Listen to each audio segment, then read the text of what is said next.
This is Mission Control Houston. A team of flight controllers continually watch over the International Space Station from here and other centers around the world as the complex circles the Earth every 92 minutes at an average altitude of 260 statute miles.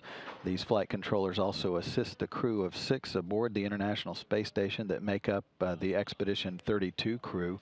That crew includes Commander Gennady Padalka and 5 flight engineers, Sergei Revin, Joe Akaba, Yuri Malenchenko, Sonny Williams, and Aki Hoshide.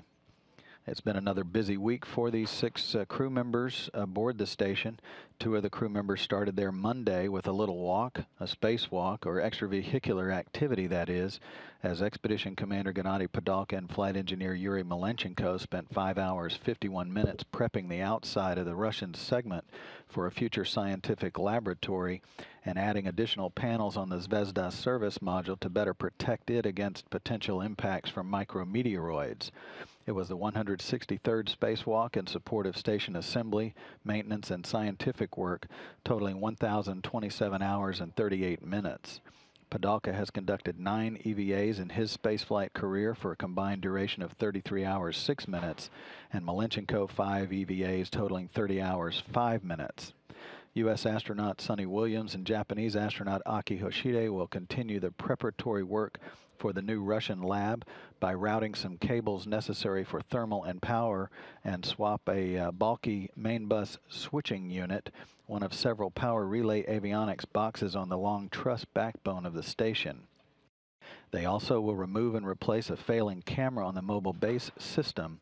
Along with astronaut Joe Akaba, they've spent the week preparing for that EVA scheduled for Thursday, August 30th by checking out their spacesuits and spacewalk systems in the U.S. Quest airlock.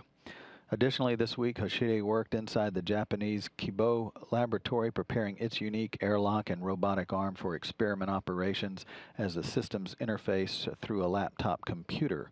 He also talked about his voyage with a television program sponsored by TV Asahi, showing host Ayaka Ogawa around Kibo while talking about life in microgravity.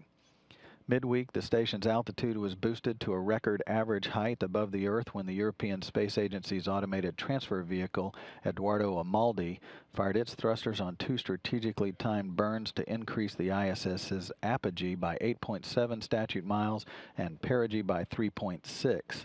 The result placed the station in an average orbit of 260 statute miles. This is the highest average the station has ever been and sets the stage for the departure of 3 crew members in mid-September and the arrival of the next Russian Progress supply vehicle on Thursday, November 1. Experiment work has been embedded throughout the week's schedule each day, with focus being on the flame experiment known as BASS for burning and suppression of solids. The last in a series of samples were tested by Sonny Williams in the controlled environment of the Microgravity Sciences glove box on behalf of the ground team in Cleveland, Ohio. Further experimentation in support of BASS will now wait a few months until additional samples can be launched to the station. The binary colloidal alloy test, or BCAT, took center stage for part of Joe Akaba's week as he provided the on-orbit hands for the Canadian investigators in helping study nanoscale particles dispersed in liquid. Here on the ground, these particles are commonly found in paint, electronic polishing compounds, and food products. This study continues to collect data in hopes of development of new insights into this important material process. Expedition 32's 7th crew member, Robonaut, performed some intricate tasks on various task boards in the Destiny laboratory to demonstrate its ability to be commanded from the ground in exercises that could assist crew members on orbit with hand-intensive activities. These included manipulating needles and knobs, similarly to how astronauts would work with them. Testing included use of Robonaut's vision recognition software to determine if the tasks were completed successfully. Further Robonaut activities are planned for Monday, attempting to grab a handrail and using a wipe to clean it as well. Be sure to follow Robonaut and its activities out on the Twitter account located at @AstroRobonaut.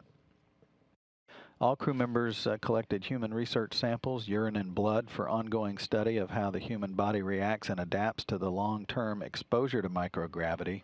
These samples are returned to Earth for evaluation and developing countermeasures to maintain a healthy environment on board. Friday, Commander Gennady Padalka and flight engineers Sergei Revin and Joe Akaba enjoyed their 100th day on the space station and 102nd day in space.